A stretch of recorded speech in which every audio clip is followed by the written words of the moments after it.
자, 운동역학을 강의할 이지한입니다. 굉장히 어렵죠. 역학이 굉장히 어렵다고 생각해서 역학을 해야 되나 말아야 되나 고민이 많을 텐데요. 뭐 역학 생각보다 그렇게 어렵진 않습니다. 운동역학 한번 해보도록 하겠습니다.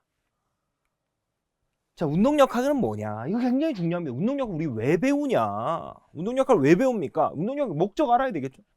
자, 운동역학을 왜 배울 것이냐? 운동역학의 목적은 스포츠 현장에서 나타나는 인체 운동을 관찰하여 그 움직임을 설명하고 원인을 규명하는 매우 중요한 과목입니다. 운동역학 이런 걸 한다니까요. 자, 테니스를 칩니다.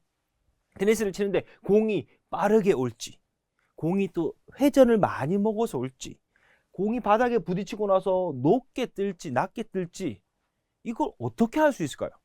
그렇죠. 역학을 하기 때문에 우린 알 수가 있는 거예요. 공의 회전을 봤더니 탑스핀이라는 게 있는데 공이 이렇게 위에서 아래로 회전하는 공의 형태를 띠고 있다. 그런데 바닥에 부딪히면 어떻게 될 것이다? 높게 뛰어 오르겠네. 이런 걸 안다는 거예요. 뭘 통해서? 역학을 통해서.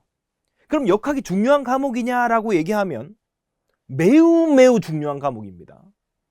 역학이 어려워서 역학을 빼고 스포츠 지도사 시험을 보겠다. 생리학과 역학을 빼고 그냥 시험을 보겠다. 합격은 할 수 있을 거예요. 그런데 실력은 없을 것이다.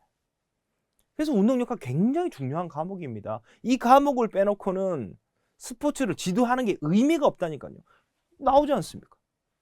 인체 운동을 관찰하고 그 움직임을 설명하고 이 움직임이 왜 일어났는지 원인을 규명하는 학문이 뭐라고요? 역학입니다. 그래서 이런 덩크슛을 하려고 그러면 팔은 왜 이렇게 좁혔을까? 다리는 왜 뒤로 가 있을까? 스쿼트를 하는데 손 이거 왜 앞으로 뺍니까? 손 이거 왜 뺍니까?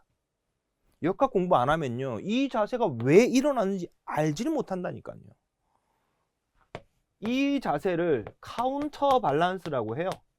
카운터 밸런스.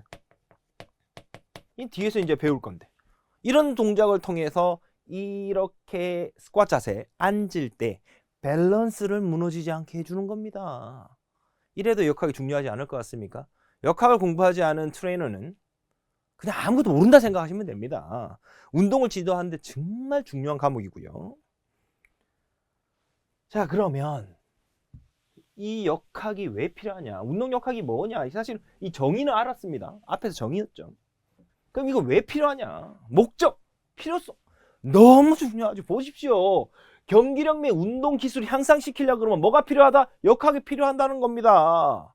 우리가 스포츠를 지도하고 있습니다. 무언가를 잘하기 위해서 뭐 달리기를 잘하든 골프를 치든 뭘 하든 경기력을 좋아지게 하려고 그러면 역학적 원리를 가지고 설명을 해야 된다니까요.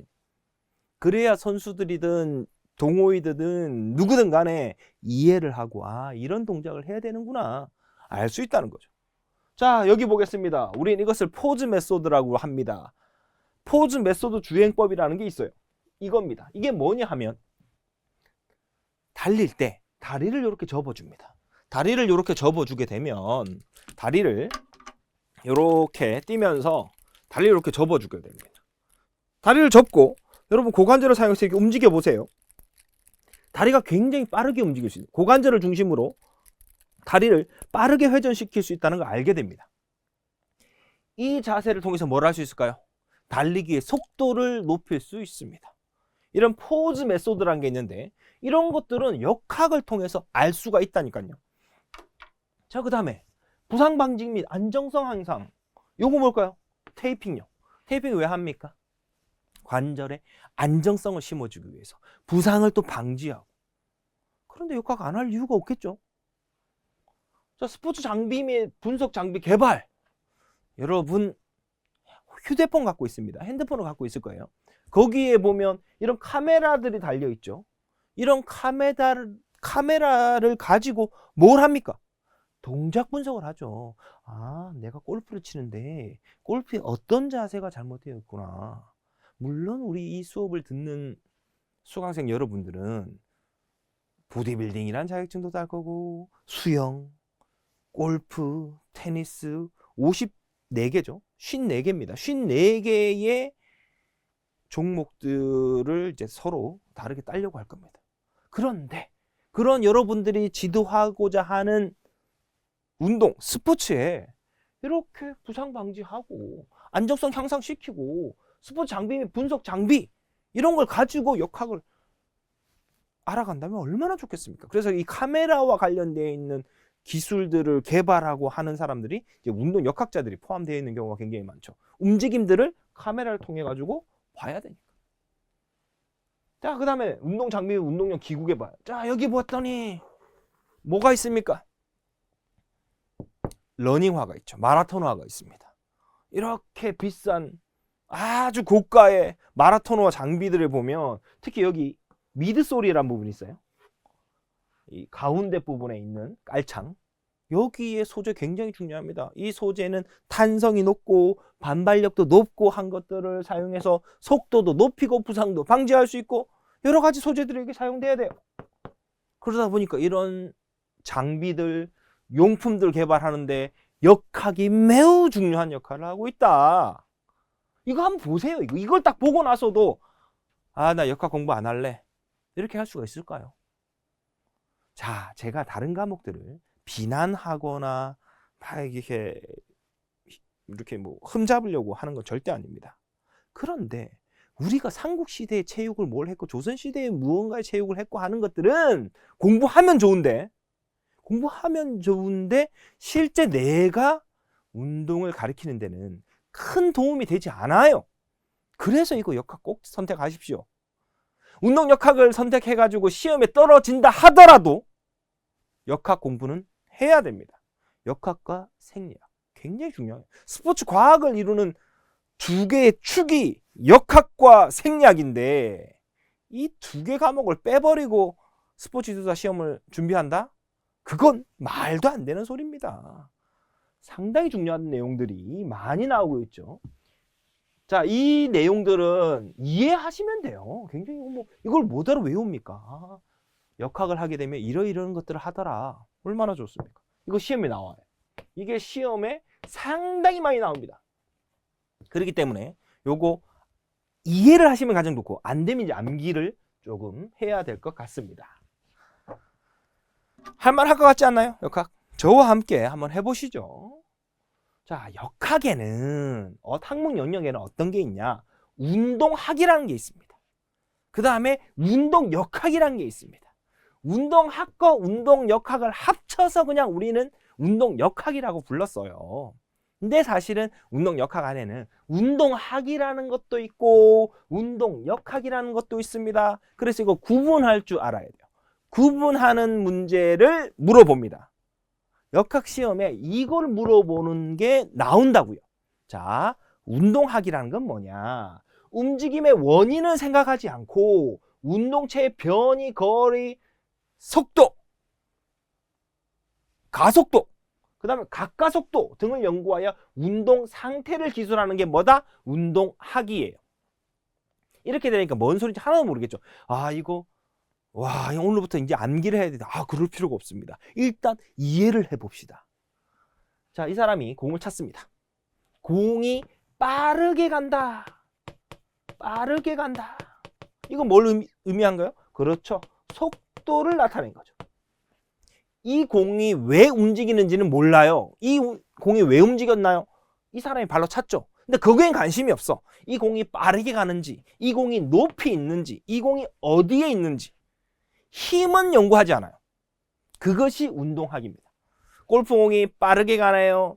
테니스공이 회전을 많이 해서 높게 튀어 올랐네요. 이렇게 힘에 대해서는, 그 원인에 대해서는 연구하지 않고 운동 상태가 어떤지, 빠르다, 느리다, 멀리 있다, 가까이 있다, 이렇게 얘기하는 학문을 뭐라 부른다? 운동학이라 그래요. 자, 그에 비해서 운동역학은 뭐냐? 운동역학, 가운데 보세요. 역자가 들어가 있어요. 역자가 들어가 있습니다. 힘입니다. 힘을 연구할 거예요. 힘을 연구한 학문을 뭐라 부른다? 운동역학이라고 불러요. 그래서 반드시 힘이 들어가 있습니다. 힘을 분석하고 연구하고 찾고 하는 게 뭐라고요? 이게 운동역학입니다. 자, 이거 시험에 진짜 많이 나와요. 제가 강의하는 것들은 전부 다 시험에 나오는 겁니다. 시험에 안 나오는 걸 강의하는 사람은 좋은 강사가 아니죠. 저는 역학 1타 강사입니다. 나름대로. 그렇기 때문에 시험에 나올 것만 알려줍니다. 운동역학과 운동학과. 자, 다시 운동학과 운동역학을 반드시 구분해야 하는데 이거 구분이 너무 어렵다. 그러면 어떻게 할 거냐면 자, 역자가 들어가 있는 애를 찾으면 되는 겁니다. 운동역학이란 건 뭐냐? 물체의 운동을 발생시키는 원인을 규명하는 학문으로 어떤 거 한다고요? 마찰력, 근력, 지면발력, 회전력 등을 연구한다. 자, 압력 이런 거 어디서 연구할 거야? 압력. 역자를 봤어. 운동역학. 되겠습니까? 부력. 부력이라는 게 있어. 물에 뜨는 힘. 어디서 연구할까요? 그렇죠. 운동역학에서. 그러면 또 한 개 더 해볼까요? 중력. 지구가 사람을 잡아당기고 물체를 잡아당기는 힘. 중력. 어디서 연구할 것 같아요? 그렇죠. 운동역학입니다. 운동학에서는 역자가 하나도 안 들어가 있어요. 역자가 없어. 나중에 각가속도, 각속도 이런 거 배울 거예요. 회전하는 물체의 속도를 각속도라 그래요. 그래서 역자가 하나도 들어가 있지 않아요. 시험 문제 너무 쉽겠네. 무슨 역자가 들어가 있으면 전부 다 뭐다? 운동역학이다. 역자가 안 보여요. 그럼 뭐다? 운동학이다. 외울 겁니까? 뭘 외워? 그냥 글자만 잘 읽어보면 풀 수 있는데 얼마나 좋은 과목입니까? 이렇게 열심히 얘기했는데도 됐어, 난 역학 안 할 거야. 그러면 어쩔 수가 없습니다. 그런데 한번 해보시죠. 자, 그런데 이제 여기에서 하나를 암기해야 되는 게 있습니다. 운동 역자는 반드시 뭐라 그랬어요? 역자가 들어가 있으면 된대요. 역자가 들어가 있는 것들을 연구한다. 알겠어요. 지면 발력이란 건 나중에 배울 겁니다. 지면 발력이 있습니다. 오케이. 역자야. 근데 회전력, 오케이, 역자야. 근데 뒤에 이게 뭐야? 토크 모멘트. 토크와 모멘트는 회전력의 또 다른 표현입니다. 회전력을 뭐라고 한다고요? 회전력을 뭐라고도 부른다? 토크. 카카오토크의 토크 아니에요. 이거는 TORQUE.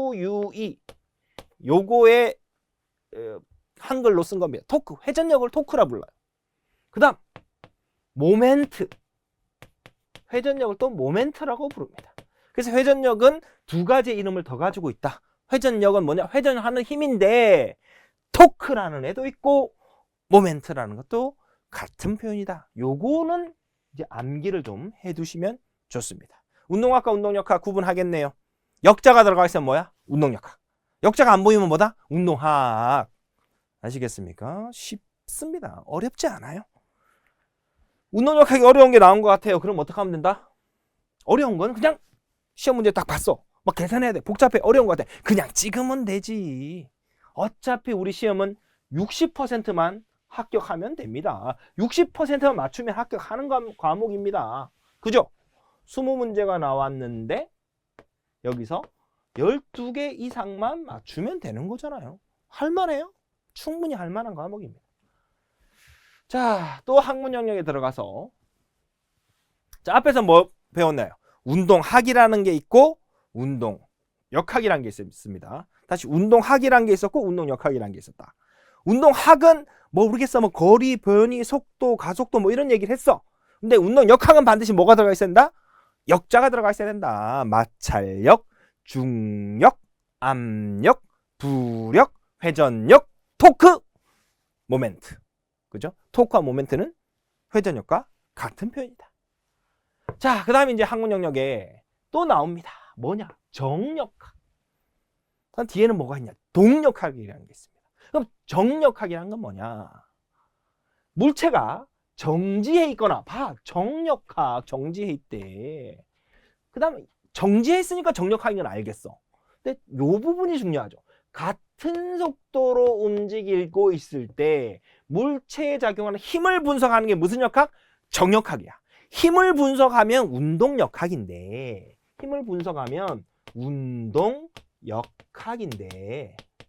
이 운동역학에는 정역학과 뒤에 보면 또 동력학이 나와요. 동력학. 이렇게 두 개가 있단 말이에요. 정력학은 뭐다? 쉬워요. 정지에 있거나 정지한 물체에 작용하는 힘을 연구하고 있다. 그것이 뭐다? 정력학입니다.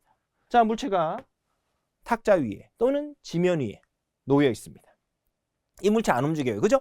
정지하고 있네. 그런데 힘은 작용하고 있습니다. 이 물체를 위에서 잡아당기는 중력이 있고요. 중력에 대항해서 밑으로 쑥 꺼지면 안 되잖아요. 근데 밑에서 위로 이렇게 받쳐주는 이 힘이 있습니다. 이 힘을 수직항력이라고 합니다. 그래서 이 두 힘이 팽팽하게 맞서고 있어요. 딱. 그래서 이 물체는 위로 올라가지도 않고 밑으로 꺼지지도 않고 딱 정지해 있죠. 그래서 이런 상태를 연구할 때는 뭐라 부른다? 정력학이라고 합니다. 그런데 요게 이해가 안 될 수 있어요. 같은 속도로 움직이고 있습니다. 우리 에스컬레이터 탔어요. 에스컬레이터 타면 어떻게 됩니까? 같은 속도로 위로 이렇게 올라가죠. 속도 안 바뀌어요. 속도 갑자기 위로 빨라졌다 느려졌다 이렇게 하지 않습니다. 같은 속도로 위로 올라갑니다. 이럴 때도 정지한 것과 거의 비슷한 느낌이 나더라. 즉 나중에 우리 뒤에 배우고 있는데 힘이 발생하면 속도가 변해요. 속도가 변하는 걸 우리는 뭐라 부른다? 가속도라 부르는데 힘이 발생하면 가속도가 생겨가지고 속도가 올랐다 내렸다 막 이렇게 하는데 그렇게 하지 않고 그냥 일정하게 같은 속도로 움직여 버리면 무슨 역학으로 하기로 했다? 정력학이라고 했다. 자, 정력학을 설명해 보겠습니다. 정지에 있거나 또는 같은 속도로 움직일 때 힘을 분석하면 무슨 역학이라고요? 정역학입니다. 그 다음에 동역학이란 게 있습니다. 동역학은 뭐냐? 움직일 동자거든요. 속도가 변하면 내가 물체를 이렇게 밀어 그랬더니 물체의 속도가 변하면서 움직이고 있을 때 물체에 작용하는 힘을 분석하는 학문이 뭐다? 동력학이에요. 정력학은 정지해 있거나 같은 속도. 동력학은 속도가 일정하지 않고 속도의 변화가 막 생기면서 그 다음 중요한 건 뭐다? 움직이는 물체의 힘을 분석하는 학문을 뭐라 부른다? 동력학이라고 합니다. 어렵습니까? 어렵지 않습니다. 충분히 할만합니다. 자, 그러면 우리는 앞에서 이런 내용들 좀 봤고요. 이제 2장으로 넘어가 보도록 하겠습니다. 정력학, 동력학, 운동학, 운동역학, 운동역학에 다시 정력학과 동력학으로 나눠졌다는 거. 그것만 딱 정리해 두시고 운동역학의 중요성, 목적, 필요성 요것만 하면 여기서 한 문제는 충분히 나옵니다. 한 문제 또는 두 문제. 운이 좋으면 두 문제 나와요. 챕터 1에서. 챕터 1 너무 쉽죠. 그렇기 때문에 챕터 1에서 한두 문제 나온다 그러면 무조건 맞추고 가는 겁니다. 자, 그 다음에 2장으로 넘어왔습니다. 2장에서는 뭐 하느냐? 해부학적 기초입니다. 해부학 얼마나 중요합니까? 우리 인체를 다룰 건데. 우리 인체를 다룰 거예요. 그런데 해부학을 몰라? 그럼 인체를 잘 다룰 수 없겠죠. 운동을 잘 지도할 수가 없어요. 운동을 정확하게 지도할 수가 없어요. 그렇기 때문에 해부학적인 내용을 알아야 되는 거죠. 너무 어려운 내용들을 하는 건 아니고 그냥 가장 기본적인 내용을 할 겁니다. 해부학적 자세. 기본입니다. 아나토미컬 포지션. 해부학적 자세는 뭐냐? 요렇게 해부학적 자세를 하고 있는데 의사가 되기 위해서 의대생들이 카데바라는 시체 해부, 시신 해부 수업을 진행합니다. 그럴 때 우리는 그 인체 해부에 사용되는 시신들을 우리 카데바라고 부릅니다. 그런데 그 시신들이 인체 해부할 때 들어가 보면 이렇게 해부학 자세로 누워 있을 겁니다. 해부를 하기 위한 자세입니다.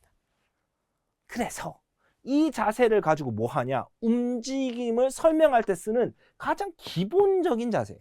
여기 보시면 인체의 움직임은 뭘 통해서? 해부학적 자세를 기준으로 설명을 할 거예요. 팔을 들었어요. 뭘로부터? 해부학적 자세로부터. 이 자세로부터 팔을 들었다. 이 해부학적 자세로부터 팔을 옆으로 들었다. 이렇게 설명을 할 거거든요. 그래서 해부학 자세라는 게 뭐냐? 인체 움직임을 설명하기 위한 기준 자세가 뭐다? 회복적 자세예요. 그래서 시선은 어디를 향한다? 앞을 봅니다. 회복적 자세 하는데 옆으로 본다? 안 돼. 앞을 보시라고요. 앞을 보고 양쪽 발꿈치를 붙이고, 약간 사실 붙인 게 아니라 약간 떨어뜨리면 됩니다. 약간 그냥 차렷 자세 정도로 보면 돼요. 발끝은 약간 외측으로 벌리고, 이게 완전히 붙이는 게 아니라 살짝 붙은 다음에, 이게 표현이 조금 어색했네. 그죠?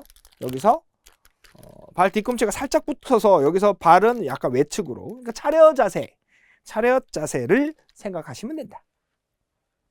손바닥을 앞으로, 손바닥은 반드시 앞쪽으로 보여야 된다. 요렇게. 자, 손바닥은 앞으로, 손바닥이 앞으로 보게 하여서 팔을 몸통에 붙인 다음에 상체를 이렇게 세워주시면 됩니다. 직립 자세로. 우리는 시체가 아니잖아요. 그래서 물론 이제 해부를 하기 위한 기본 자세였지만, 실제적으로 이제 움직임을 할 때는 서서 하면 돼요. 서서 회복 자세, 손바닥을 앞으로 보게 해서 시선은 정면으로 하고 인체를 똑바로 세워온 자세를 뭐라 부른다? 회복적 자세라고 얘기합니다. 이 부분이 약간 좀 어색했긴 한데요. 붙이기도 하고 약간 떨어져 있어도 상관없어요. 근데 일반적으로 무릎을 굽힌다, 이건 맞지 않습니다. 인체 움직임은 뭘 기반으로 한다? 회복적 자세를 기초로 움직임을 설명할 겁니다. 자, 그러면 이제 방향에 대한 용어를 외워두셔야 됩니다. 근데 외울 필요가 없습니다. 너무 상식적인 이야기들이죠. 방향에 대한 용어도 시험에 간혹 출제됩니다.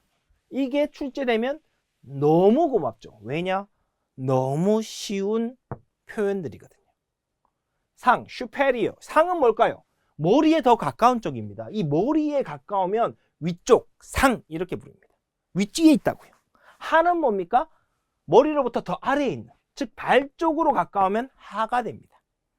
설명해 볼게요. 눈은 입보다 어디에 있습니까? 상, 위에 있다. 이렇게 설명할 수 있죠.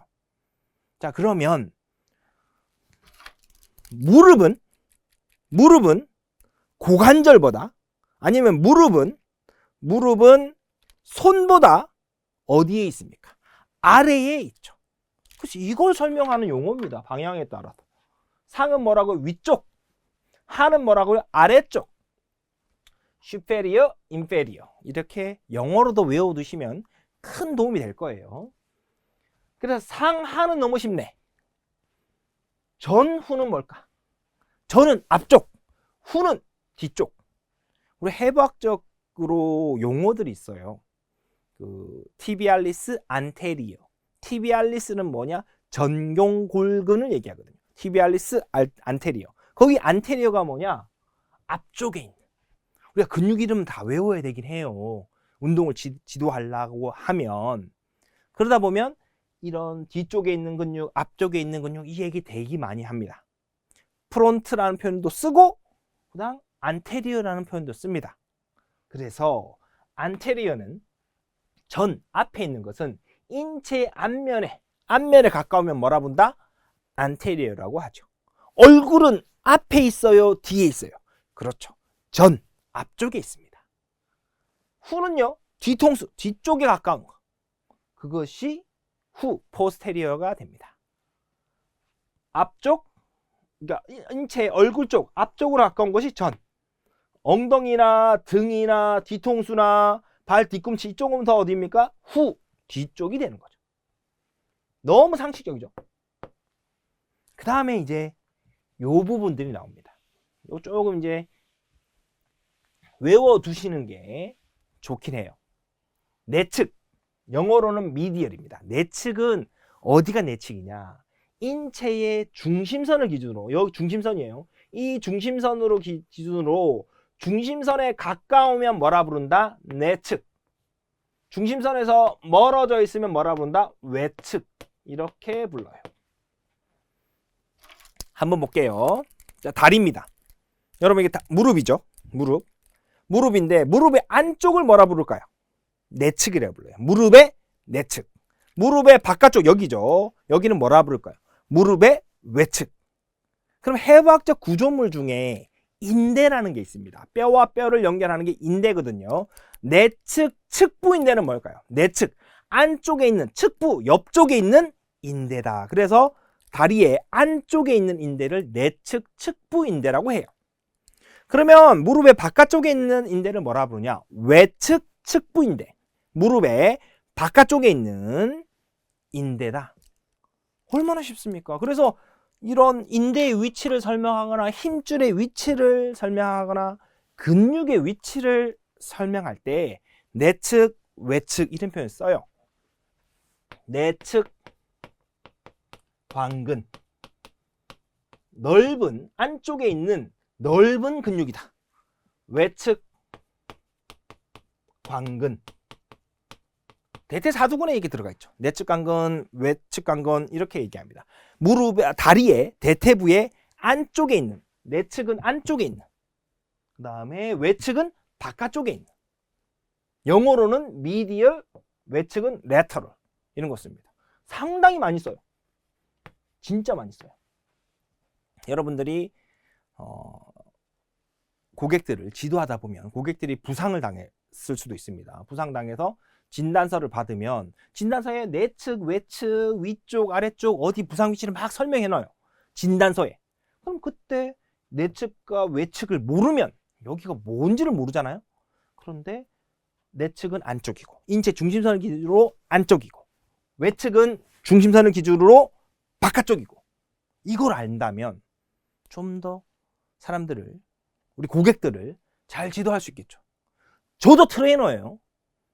뭐 여기 강사는 이재한이는 스포츠 지도사 딴 적이 있어? 있죠. 저는 테니스와 보디빌딩 2개를 가지고 있습니다. 그 다음에 저는 건강 운동관리사를 또 가지고 있습니다.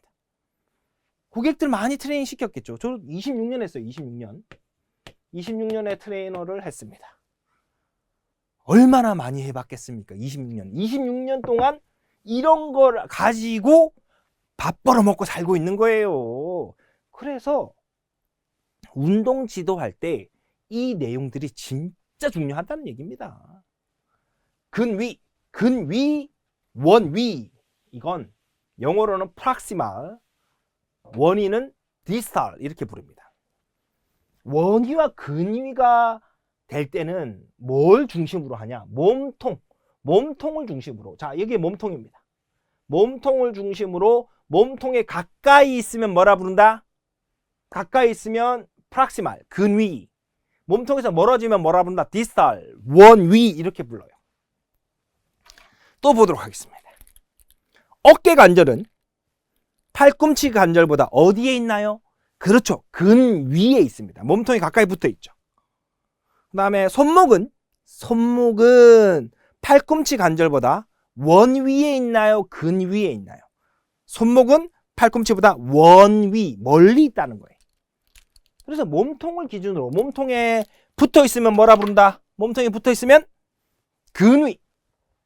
몸통에서 멀어지면 원위, 디스탈 이렇게 부릅니다. 표층, 슈퍼피셜, 그 다음에 심층, 딥. 표층은 슈퍼피셜, 심층은 딥 이렇게 부릅니다. 표층은 뭘까요? 인체 표면. 자, 피부 만져볼게요. 우리 표면에 있죠? 여러분 테이프 아시나요 혹시? 키네시오 테이프. 인체에 테이프를 붙이는데 테이프는 어디 붙입니까? 인체 표면에 붙이죠. 표층에 붙이죠. 그러면 딥은 어디 있나요? 인체의 깊숙한 안쪽에 있죠. 소장, 창자, 내장 이런 내장기관 다 어디 있나요? 피부 표면에 있나요? 아니죠. 안쪽에 심층이 있습니다. 자, 우리 머릿속에 뭐가 들어있나요? 뇌가 들어있습니다. 뇌는 어디에 있나요? 그렇죠. 두개골 내측 안쪽에 있죠. 딥 이렇게 부릅니다. 자, 그래서 요 방향에 대한 용어는 굉장히 상식적이고요. 조금 외워둬야 될 부분들은 뭐냐? 내측, 외측, 근위, 원위. 요 정도는 상식적이지 않죠.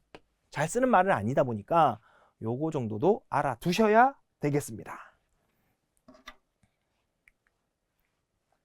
자, 인체의 면과 축입니다. 근데 그 전에 제가 중요한 걸 하나 더 알려드리도록 하겠습니다. 여기에는 없는데요. 보통 인체에 보면 기점, 착점 이런 표현을 씁니다. 기점은 뭐냐 하면 근육이 시작하는 지점입니다. 근육이 시작하는 점. 착점은 근육이 붙는 지점이죠. 그래서 기점에서 우리가 팔을 이렇게 구부릴 거예요. 구부릴 때 상완 이두근은 어깨 위쪽에서 시작해서요. 팔의 아래쪽에 붙습니다. 그래서 기점은 수축 시 움직이지 않아요. 움직임이 없습니다. 착점은 움직여서 이렇게 움직여서 딸려오는, 움직여오는 부분을 우리는 착점이라고 불러요. 간혹가다 기점과 착점에 대한 걸 물어볼 수도 있습니다. 자, 이제 마지막입니다. 인체의 면과 축에 대해서 알아보겠습니다. 시험에 매우 자주 나옵니다. 이렇게까지 얘기했는데 이걸 모르면 안 되겠죠. 자, 인체는요, 세 가지 면을 갖고 있습니다. 우리가 왜 인체의 면을 만들었냐 하면 움직임을 설명하려 부르니까 어떤 면에서 움직였나요? 이렇게 물어봐야 되거든요. 물론 여러분은 안 물어보겠지만 저는 이제 재활 트레이닝을 주 업무로 하고 있는데 재활 트레이닝 하다 보면 의사들이 이렇게 얘기합니다. 시상면에서 움직이지 말 것. 수평면에서 수평면의 움직임을 하지 말 것. 이렇게 딱 나와 있어요. 그럼 이 시상면과 수평면이 뭔지를 알아야 되지 않습니까? 의사들이 하지 말라고 했던 운동들이 있으니까. 근데 이게 뭔지를 모르면 우리는 시상면이 뭐지? 수평면이 뭐지? 거기에 움직임이 뭐가 들어가지? 그걸 모른단 말이에요. 그래서 인체의 면과 축에 대해서 알고 있어야 돼요. 왜냐? 의사, 물리치료사, 운동 재활 트레이너, 운동을 가리키는 모든 사람들은 이 인체의 면과 축에 대해서 알고 있습니다. 그래서 우리는 같은 용어를 써서 설명할 건데 스포츠 지도사만 모른다? 말이 안 되죠. 그래서 인체의 면과 축 한번 알아보겠습니다. 시상면은 뭐냐 하면요, 인체를 해벅 자세로 뒀습니다. 시상면은 이렇게 자른 거예요. 사람을 이렇게 자르면 안 되겠지만 눈과 눈 사이로 이렇게 잘랐을 때 요 면에서 생깁니다. 저 인체를 해벅적 자세로 뒀을 때 앞과 뒤에서 면이 생긴 면을 뭐라 부른다? 전후면 또는 시상면이라고 합니다. 시상면이 뭐라고요? 인체를 앞과 뒤에서 뒤에서 탁 잘라버린 겁니다. 자르면 이쪽에 면이 생기죠. 그걸 우리 뭐라 부른다? 시상면 또는 전후면이라 그럽니다. 전후면이 왜 전후면이냐? 앞과 뒤에 생긴 면입니다. 자, 해벅적 자세로 뒀을 때 앞과 뒤에 생긴 이 면을 뭐라 부른다고요? 전후면 또는 시상면이라고 부릅니다. 사지탈 플레인이라고 영어로는 얘기하죠. 그러면 축은 뭐냐? 자, 앞뒤로 생겼습니다. 앞뒤로 생긴 이 면은 어디 축으로 움직일 수 있을까요? 자, 이렇게 딱 보니까 여기 전후면은 무슨 축? 좌우의 축을 통해서 움직일 수 있겠구나. 이렇게 되겠습니까? 이렇게 움직이는 면이 뭐다? 전후면. 전후면을 이루는 축은 뭐다? 전후면은 좌우에 생기는 축. 이 좌우축을 기준으로 전후면의 움직임을 하는 거죠. 자, 관상면은 뭐냐? 자, 관상을 볼 거예요. 얼굴을 보고 싶어요. 그러면 어떻게? 면이 어떻게 생길까요? 오른쪽과 왼쪽, 좌우에 생기겠죠. 좌우의 면이다. 그리고 어디를 볼 수 있다? 관상을 볼 수 있다. 얼굴, 이 관상을 볼 수 있죠. 그래서 무슨 면이라 부른다? 관상면. 관상면은 좌우면이라고도 부릅니다. 좌우에 면이 있으니까 축은 어떻게 될까? 요 면이니까 앞으로 전후축을 사용해서 이 관상면은 움직임을 가져갈 수 있죠. 마지막으로 수평면에 생기는 수평면입니다. 수평면에 생기는 이 장축을 중심으로, 수직축을 중심으로 수평면에 이렇게 수평으로 생긴 면을 뭐라 부른다? 수평면입니다. 다른 말로도 횡단면이라는 표현을 써요. 횡단면 이렇게도 쓰는데 이거 같은 표현이에요. 그래서 이렇게 수평으로 생기는 면, 이게 수평면이다. 그 다음에 축은 수평면 이렇게 생기니까 수직으로 생긴 수직축 또는 장축이 되겠죠. 여러분들은 이 운동 많이 할 거예요. 보디빌딩. 이 자격증을 가장 많이 딸 겁니다. 왜 가장 많이 딸까요? 불편한 진실을 얘기해 드릴까요? 가장 쉽거든. 이거 누가 반박돼요? 반박할 수가 없어. 왜냐하면 보디빌딩을 한 3개월 정도 준비하면 시험을 칠 수 이렇게 실기도 좀 하고 필기야 뭐 공부를 하는 거고, 한 3개월 정도 하면 실기를 다 배워서 시험을 딸 수 있어요. 보디빌딩이 어려운 운동이에요, 쉬운 운동이에요? 물론 여러분 어렵다. 뭐 무게를 많이 들어야 되니까 어려울 수도 있습니다. 그런데 보디빌딩에는 시상면과 관상면의 움직임이 진짜 많아요. 근데 수평면의 움직임이 별로 없습니다. 이 방향에서 운동하는 스포츠가 있을까 없을까? 웨이트 트레이닝 뭐 운동 종목 중에 별로 없어. 거의 없어. 많이 없어. 그런데 수평면에서 움직임이 진짜 중요하거든요. 스포츠에서는 이 수평면의 움직임 진짜 중요합니다. 어떤 운동 있나요? 자, 테니스 이렇게 수평으로 스윙하잖아요. 야구, 그렇죠. 골프. 그래서 수평면의 움직임이 상당히 어려워요. 수평면의 움직임을 잘해야 스포츠를 잘할 가능성이 있습니다. 시상면, 관상면의 움직임 진짜 많이 합니다. 시상면, 관상면의 움직임은 뒤에서 움직임에 대해서 계속 배워 나갈 예정이에요. 뭐 굴곡, 신전 이런 용어들이 있거든요. 이제 그런 부분들을 배우시면 되고요. 인체면은 3개다.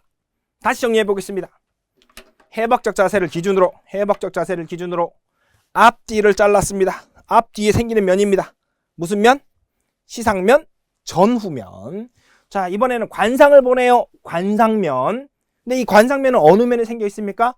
쫙쫙 좌오른쪽 왼쪽 오른쪽 요 면에 생겨 있죠. 그래서 무슨 면이라 한다? 좌우면이라고 표현을 합니다. 그 다음에 마지막입니다. 수평에, 이렇게 수평에 생긴 면을 뭐라 불러? 수평면. 축은 수직축 또는 장축. 이렇게 위에서부터 아래로 이렇게 내려오는 축을 장축이라고 합니다. 어렵습니까? 아니에요. 할만해요. 정말 할만하죠. 자, 지금까지 우리가 운동역학 제일 첫 번째 강의를 공부했습니다. 보통 이제 어떤 과목을 새로 공부할 때 첫 번째 강의를 들어보거든요. 첫 번째 강의를 들어보고, 야, 이 강의를 들어보니까 내가 지도자가 됐을 때, 생활체육 지도자 또는 전문체육 지도자가 됐을 때 선수들에게 또는 고객들에게, 운동에 참여하는 분들에게 어떤 정보와 지식을 전달할 수 있겠구나 라고 생각이 든다면 이 역학 선택하십시오.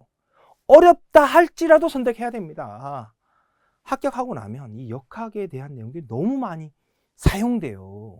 여러분들이 생활체육 지도자가 되면 역학적인 내용들이 진짜 많이 사용됩니다. 누가 부상을 당했다, 내측 측부인대에 염자가 있다, 외측 측부인대를 손상당했다, 테이핑은 어떻게 붙일까요? 이런 내용들이 역학적 내용들을 가지고 나올 겁니다.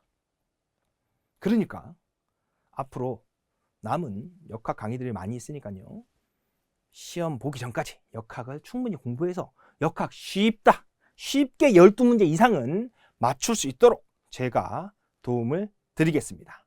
1강은 여기까지 하도록 하겠습니다.